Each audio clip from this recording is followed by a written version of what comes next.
Agora são 11 horas e 48 minutos, seu contraponto na cultura, a voz do povo.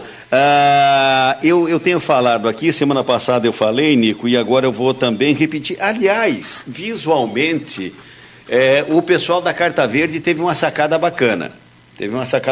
Porque em vários pontos da cidade tá pintado, endereçando para as pessoas chegarem no Carta Verde. E olha que eu andei a pé um trecho bom ontem. Fui até lá no Carta Verde.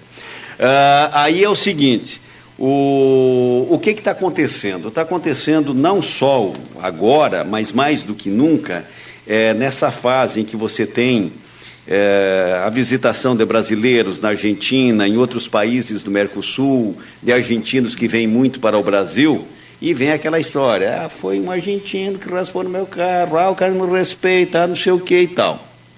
Tem um acordo entre Brasil e Argentina, que aqui em Foz do Iguaçu e ali em Puerto Iguaçu, por exemplo, se você você não precisa pagar a Carta Verde se você for transitar. Só que tem uma coisa, se você tiver infelicidade de bater, né, ou alguém bater em você, sem Carta Verde não dá para você reivindicar muita coisa, ao contrário, vai ter mais problemas ainda. É claro que aquelas pessoas que quase que diariamente, 2, 3 vezes por semana, vão a Puerto Iguaçu, não vão pagar, porque vai se tornar uma coisa extremamente cara.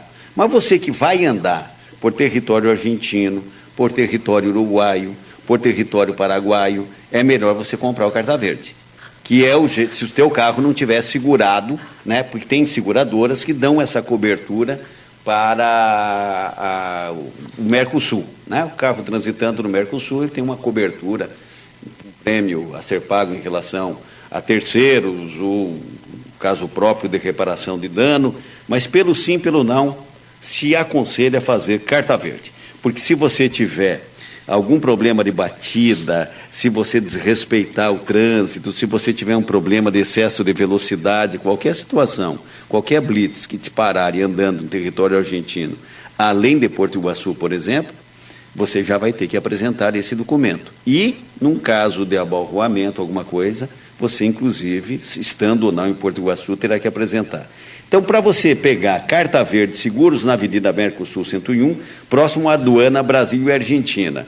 Alguém disse para nós de uma diferença até meio significativa de preço na Argentina e aqui no Brasil. Não.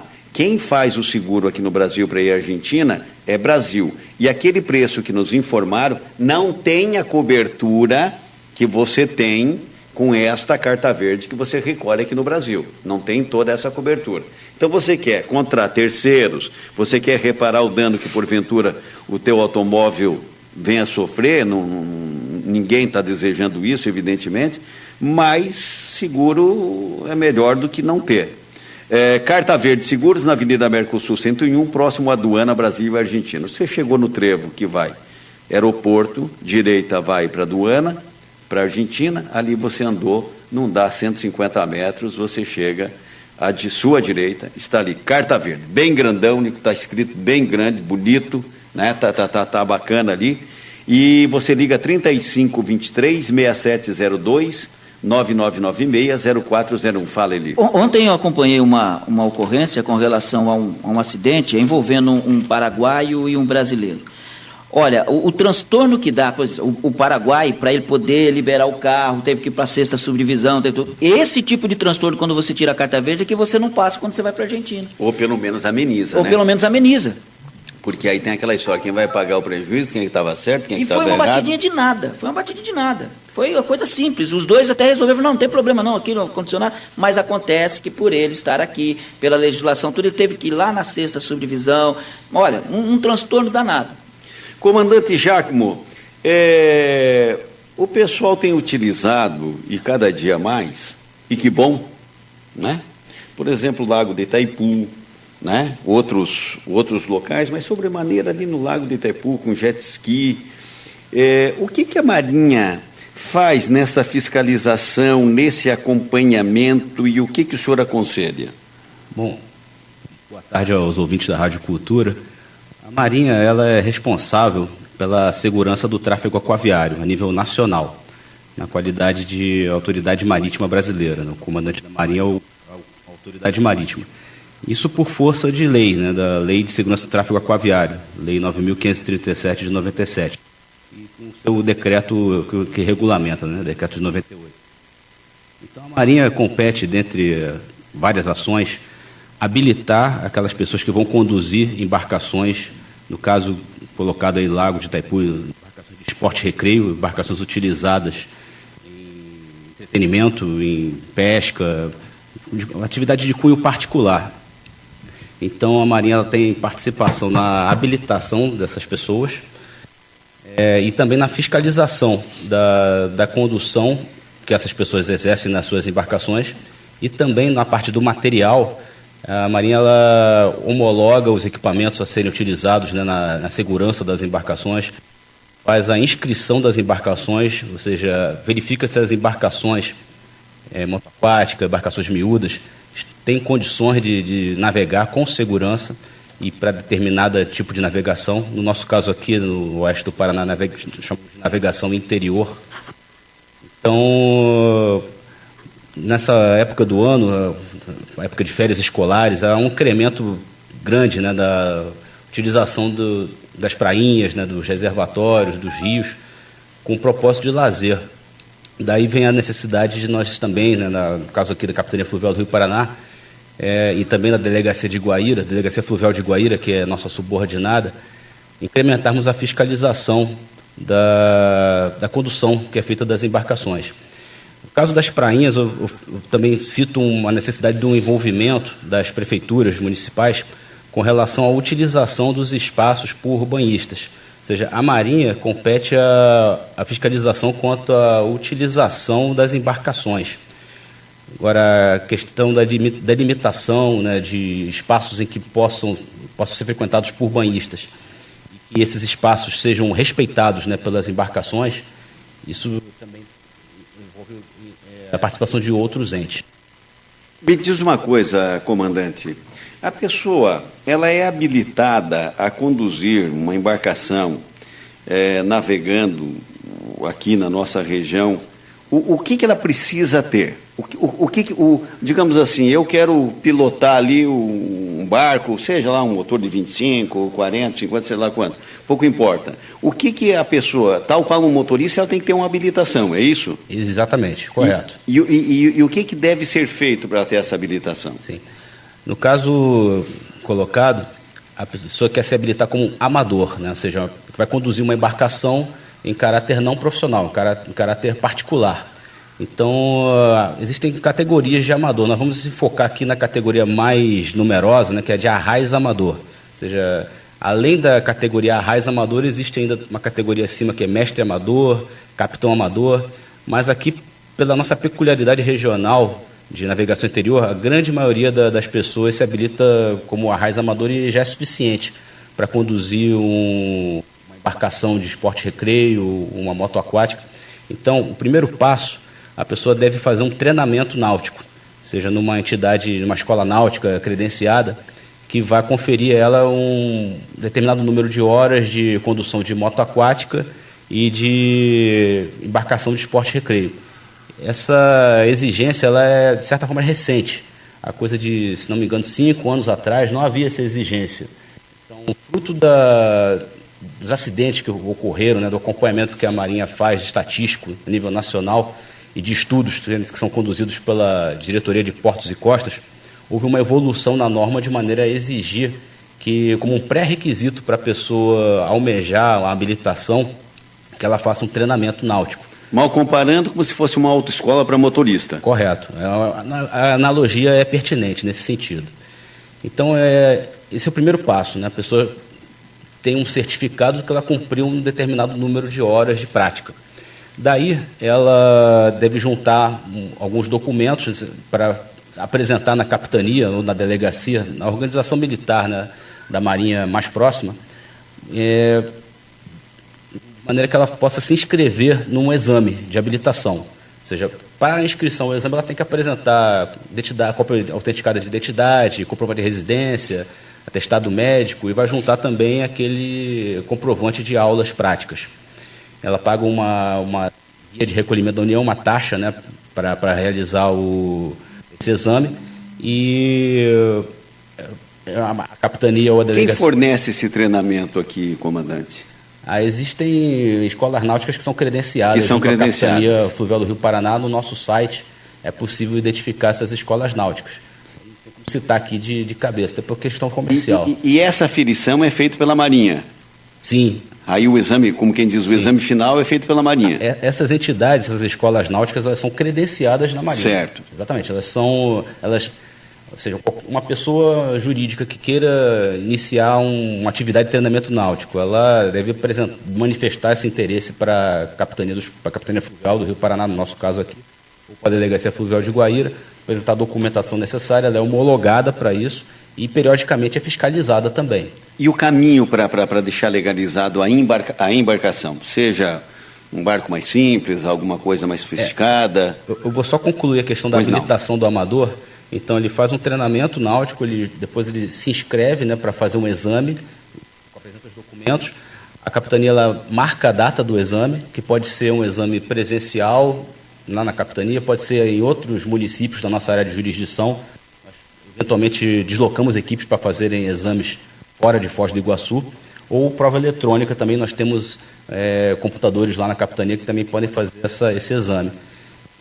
A pessoa aprovada nesse exame é uma prova teórica e com isso ela fica só na dependência da capitania produzir a carteira e ela recolhe a carteira e assim está devidamente habilitada para conduzir a embarcação. Isso inclui jet ski, capitão? Inclui moto aquática também, sendo que para moto aquática, nós procuramos usar a terminologia moto aquática por jet ski seja um termo comercial, né? Então, a moto aquática ela exige também um treinamento específico de moto aquática. Ou seja, no passado remoto, digo, mais de 5 anos atrás, uma pessoa que se habilitava uma embarcação miúda, ela poderia conduzir uma moto aquática, assim, era considerado habilitado. De lá para cá, a norma foi aprimorada de maneira que haja necessidade de treinamento específico de moto aquática. Ou seja, mal comparando, uma analogia com diferentes carteiras, né, de motociclista, né, para condutor de automóvel. Com relação à embarcação, esse é um outro processo que segue, né, da inscrição da embarcação. Ou seja, uma embarcação, quando ela vai ser construída, né, ela deve ser apresentada uma licença de construção, planos, isso tudo é verificado pela capitania também, ou pela delegacia. E, periodicamente, a embarcação pronta, ela deve ser submetida a vistorias. Então, que certificam, né, perante a autoridade marítima, que aquela embarcação tem condições de segurança para operar. E também que ela está sendo empregada nas características originais do projeto. Ou seja, tem uma embarcação de esporte e recreio com lotação para 5 pessoas. Né? Eu não posso empregar essa embarcação com 6, com 7, com 8, com 10, né? Porque nós sabemos que isso acarreta em acidentes. Né? Vamos imaginar, o sujeito está pescando ali, a embarcação dele é para 5 pessoas, tem 6 dentro do barco. A Marinha vai ali e toma providências. Sim, é uma irregularidade passível de notificação do condutor, do proprietário da embarcação, e daí decorrem medidas administrativas, auto de infração, pagamento de multa ou suspensão da habilitação daquele condutor, ou, dependendo do tipo da infração, algumas infrações também acarretam a apreensão da embarcação. Assim como o piloto, de repente, ter consumido álcool também? Sim. No caso da alcoolemia, mediante a aferição, né, com o etilômetro, né, vulgarmente chamado bafômetro, além da medida administrativa, pode entrar na área da sanção penal, né, porque a partir de determinada quantidade percentual, né, de... É mesmo do trânsito de estrada? É semelhante, sim. Podemos dizer que é o mesmo, sim. Sim. Ou seja, está bêbado na estrada, está bêbado no rio, né? Sim. Não. E pode ser preso em flagrante, né? E pode ser preso. Diga ele. O capitão, na quinta-feira nós tivemos a presença aqui na Rádio Cultura da Tenente Ivna, do Corpo de Bombeiros. Ela falava a respeito da segurança dos banhistas na prainha, principalmente de Três Lagoas. E ela falava da demarcação que é feita ali para o banhista poder ir até um certo ponto, e até mesmo aquela demarcação serve para as embarcações. Ela disse que já foi feito pedido várias vezes para a Prefeitura Municipal de Foz do Iguaçu para fazer a demarcação e não foi feito. E a Marinha também fez esse pedido, porque há um risco muito grande, né, nessa questão de embarcação e banhistas, né? No final do ano passado, nós encaminhamos à Prefeitura um pedido de elaboração do plano de gerenciamento costeiro, também chamado plano de orla, né?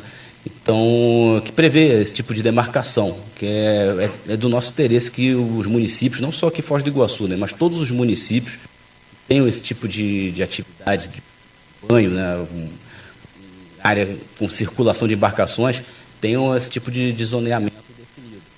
E, de maneira até a facilitar a nossa fiscalização. Né, e também para os próprios condutores, né, terem mais facilmente a percepção de onde não devem navegar, né, de maneira a não interferir com o Quando banhista. a Prefeitura não cumpre isso? Já entra numa área fora da nossa competência, né? Eu imagino que entra numa área já do setor de Ministério Público. Então, o que nos compete é provocar, né, as prefeituras. Nós entendemos que cada prefeitura tem a sua condição, né? Não podemos comparar aqui a prefeitura de uma cidade de 200 mil habitantes com a prefeitura de uma cidade de 1 milhão de habitantes. Então, o que nos compete como Marinha do Brasil é sinalizar. Muitas vezes quem participa da administração municipal desconhece os regramentos, então nos compete apresentar esses regramentos, né, indicar, né, as medidas para solucionar esses possíveis problemas, né, que podem acontecer, né, da utilização de embarcações próximas a banhistas, e acompanhar, né, e eventualmente casos mais graves, né, podemos fazer provocação ao Ministério Público. Eu insisto até nessa pergunta, até para saber uma questão. No caso de um acidente, e daí? Como é que fica a questão? Porque o piloto pode falar assim, o cara que está conduzindo a embarcação fala, mas eu não tinha demarcação aqui. O banhista também é a mesma coisa, eu não tinha demarcação. A Prefeitura não colocou. Vai ficar aquele jogo de empurra. Quem que é o culpado disso tudo? Porque a prainha de Três Lagoas, nós estamos com um problema sério lá, doutor Nelson, justamente nessa questão. Porque a Marinha precisa fazer o trabalho dela na questão da embarcação. Certo. E o Corpo de Bombeiros também. E a Prefeitura precisa tomar essa providência, colocar a demarcação, até por questão dos salva-vidas que estão lá trabalhando. É uma questão complicada, porque depois que aconteceu o acidente, aí vai ficar aquele jogo. Porque quem que é o culpado? Quem que vai se responsabilizar? É uma situação delicada isso aí, né, capitão? O Corpo de Bombeiro também reclamando disso, O Corpo de Bombeiro, a Tenente Ivna falou que claramente aqui no Show da Cultura na quinta-feira, falou, nós já fizemos 2 notificações para a Prefeitura fazer isso aí. Agora são 12 horas e 6 minutos, nós estamos entrevistando Renato Ferreira Jácome dos Santos, que é o comandante, que é o capitão da Marinha aqui em Foz do Iguaçu. Me diz uma coisa, capitão. Em relação às questões de segurança, naquelas atividades tidas notadamente como criminosas, contrabando, seja descaminho, seja tráfico, qual é a competência, o que faz a Marinha nesse particular? Bom, na questão de segurança pública, né, especificamente... Não, eu digo muito mais em relação aos nossos rios aqui e tal. Qual é a atividade de patrulhamento, de alguma coisa nesse sentido? Sim, a Marinha ela se envolve diretamente nesse aspecto, né, de repressão aos ilícitos transfronteiriços por ocasião de operações conjuntas e interagências. Ou seja, existe uma diretriz, né, do governo federal de incrementar esse tipo de operação, chamado de Operação Ágata, é o nome que se dá para a operação, incrementar esse tipo de operação ao longo deste ano. Então, nessas operações, nós efetivamente fazemos patrulhamento voltado também para a repressão ao ilícito. Fora dessas operações, a nossa atividade principal é de inspeção naval, ou seja, verificação da segurança do tráfego aquaviário. Claro que se durante essa atividade houver constatação por nossa equipe de suspeita de ilícito, a equipe tem autorização para efetuar prisão em flagrante e condução para a Polícia Federal, para a Receita Federal, que são os órgãos que competem fazer a lavratura do auto de prisão e medidas decorrentes. A Marinha tem feito trabalho junto com a Polícia Federal, naquela base náutica ali, no Rio Paraná, próximo à ponte? Eu digo que Foz do Iguaçu é um exemplo de integração entre as Forças Armadas e as Forças de Segurança, porque, sim, né, nós temos muita proximidade, né, de atividade, não só por compartilharmos o mesmo espaço, e é um espaço que tem essa situação, não só, além da questão da segurança e navegação, que é a nossa preocupação principal, Marinha do Brasil, mas também a questão da repressão aos crimes, preocupação principal da Polícia Federal. Então, há essa sinergia, sim, né? Nós utilizamos muita, vou dizer, até com muita desenvoltura, né? Temos participação em operações conjuntas, sim.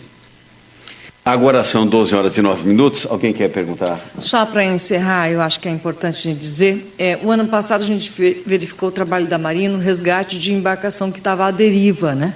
Esse ano, novamente, da Marinha, interessante que a Marinha está com assessoria de imprensa aqui, e ela passa esses alertas para a imprensa com o intuito também de informar essa situação. A pessoa que conduz a embarcação, ela esqueceu que a quantidade de combustível, é um fato grave, não é, comandante? Sim, acho que uma coisa muito importante da nossa atividade é justamente a conscientização, né, dos condutores, né? Então, os acidentes, né, muitos que acontecem, né, e esse caso aí nós chamamos de fato da navegação, né, porque não se constituiu num acidente, né. Inclusive ontem à noite tivemos um outro episódio, né, também caso. de acaba o combustível da embarcação e fica à deriva. Então, as causas, né, desse tipo de cada um desses eventos, né, de acidentes ou faltas de navegação, são apuradas num inquérito administrativo. Então, para cada uma dessas situações, nós instauramos um inquérito em que vão peritos analisar, vão tomar depoimento, inquirição das pessoas, né, e chegar-se à conclusão. Então, algumas conclusões, né, que tivemos aí, algumas pode ser por negligência mesmo, né, de condutor, outras por deficiência do material não constatada, né, às vezes até a própria embarcação estava com manutenção em dia, mas determinado componente ali que não registrado, cedeu, né, deu oportunidade ao vazamento de combustível de maneira inopinada. Então, é um perigo para quem está navegando, né? Sim. Imagina a deriva. Outro ontem à noite, a gente recebeu a informação da Marinha. É que também tem uma coisa, Cida, eu sei, e não esperaria uma fala diferente do capitão. Sim. Tá, mas tem casos que eu acho que se o condutor fizesse um xixi no tanque, já dava uma melhorada, já dava uma arrancada. Se fosse trocada álcool, né? Bom, tem esse detalhe. Não, hoje é híbrido e tal. Eu queria aproveitar até justamente uma das recomendações que nós fazemos, né, no contexto da Operação Verão, nessa questão de conscientização, dos condutores certificarem de ter pelo menos a quantidade de combustível para ir e voltar e mais um terço. Ou seja, sempre sobra. Sempre tem uma reserva, porque pode mudar o tempo, né? Pode haver alguma novidade. Tem quantos registros de embarcação na Marinha de Foz aqui operando na nossa região? Tem um número, o senhor chega aproximado? São mais de 25 mil embarcações registradas aqui na nossa área de jurisdição. Ainda tem lá do Guaíra que eu não vou assim, dar um número impreciso, né? Mas também é mais ainda do que aqui em Foz do Iguaçu. 25 lá no mil. Norte do Paraná existem... A área de jurisdição de Guaíra ainda consegue ser maior do que a nossa, né? Daqui da Capitania Fluvial do Rio Paraná. No total, juntando a Capitania Fluvial do Rio Paraná e a Delegacia Fluvial de Guaíra, nós temos 311 municípios na área de jurisdição. Então, na ordem de grandeza, 60 mil embarcações, nessa ordem de grandeza. Para finalizar, capitão, mata uma curiosidade minha aqui. O Lago de Itaipu, para essas embarcações de menor porte e tal, essas amadoras mesmo e tal, a marola que se faz ali, conforme as condições climáticas, ela oferece risco, vamos dizer assim? Sim, dependendo das condições meteorológicas e para o porte da embarcação, pode se tornar uma navegação perigosa, sim.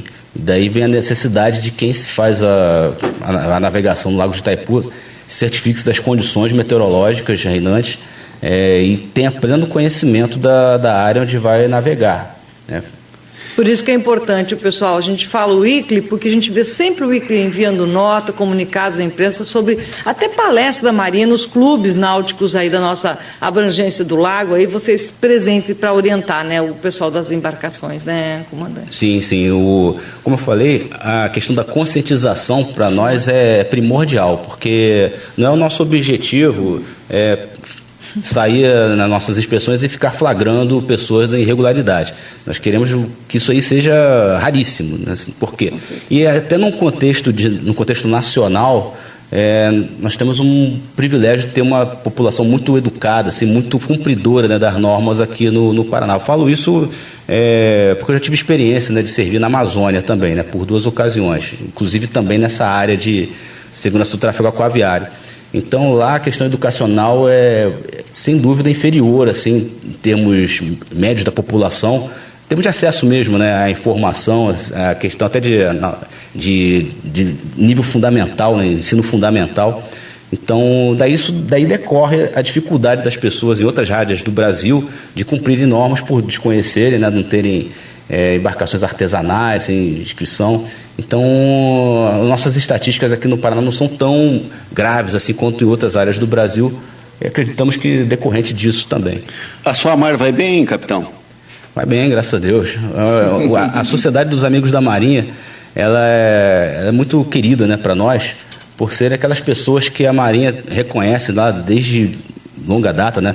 O nosso primeiro amigo da Marinha aqui de Foz do Iguaçu foi instituído em 1976. Então, são pessoas que se doaram de alguma forma, né, para a Marinha, né, e que houve esse reconhecimento da instituição para com aquela pessoa de uma maneira permanente, né? A Marinha é uma instituição permanente e os amigos da Marinha de uma determinada região são aquelas pessoas que ficam ali, né? O capitão dos portos, ele alterna periodicamente. Hoje é o comandante Giacomo aqui, mas daqui a um ano será uma outra pessoa. Mas a instituição Marinha fica aqui, já está mais de 80 anos aqui em Foz do Iguaçu. Assim como também são os amigos da Marinha, que ficam gerações, né, nos locais e permitem esse vínculo, né, da instituição Marinha do Brasil com a sociedade local. Agora são 12 horas e 15 minutos. Eu quero agradecer muito a presença aqui do capitão de Marinha aqui de Foz do Iguaçu, Renato Ferreira Giacomo, dos Santos. E volte sempre, capitão. Volte sempre, vamos sempre divulgar as coisas da Marinha. Obrigado pela sua presença. Quer acrescentar alguma coisa na sua despedida? Sim, eu vou aproveitar para fazer um comercial, né? Nós temos até 3 de fevereiro inscrições abertas para o processo seletivo nos níveis fundamental e bem lembrado, e médio, bem lembrado, de praças temporárias aqui para a nossa capitania fluvial do Rio Paraná, aqui em Foz do Iguaçu. Então, são 5 carreiras, né, diferentes. Vou fazer aqui tem uma vaga para a especialidade edificações, uma vaga para a especialidade metalurgia, uma vaga para a especialidade motores, 2 vagas para a especialidade eletrotécnica, uma para a especialidade enfermagem e uma para a especialidade higiene dental. Então, são vagas para ambos os sexos, nível fundamental ou médio, de 18 a 45 anos. São vagas temporárias, ou seja, os aprovados nesse processo seletivo, eles realizam um estágio de 3 meses, que este ano ainda será em São Paulo, e depois são movimentados aqui para Foz do Iguaçu, trabalharão aqui na Capitania Fluvial do Rio Paraná, por um período de 1 ano, passível de renovação até um total de 8 anos. Então, os vencimentos são da ordem de R$ 2.243, e nós temos necessidade desses ensino fundamental e médio. Fundamental ou médio. Ou médio. Bom, é uma bela de uma oportunidade. Poxa. É uma bela de uma oportunidade, com esse salário, com essa possibilidade de renovação. Até 3 de fevereiro. Além do que, independente de ficar só 1 ano, vai acrescentar muito, muito mesmo no currículo. E ele pode, de repente, dentro desse estágio, até, de repente, poder ficar fixo na Marinha, ele estudar e, de repente, lá na frente até... participar de um concurso participar do público concurso, para ingresso na carreira. Maravilha, hein? Sim. Comandante Giacomo, obrigado então, tá certo? Obrigado. Venha outras vezes. Obrigado aos ouvintes aí da Rádio Cultura. Eu vou para o pequeno intervalo comercial e eu volto, que eu quero saber onde é que está o lucro do empresário, que o Gustavo viu que vai dizer isso depois do intervalo comercial. Eu estou querendo saber do meu. Depois do intervalo eu volto.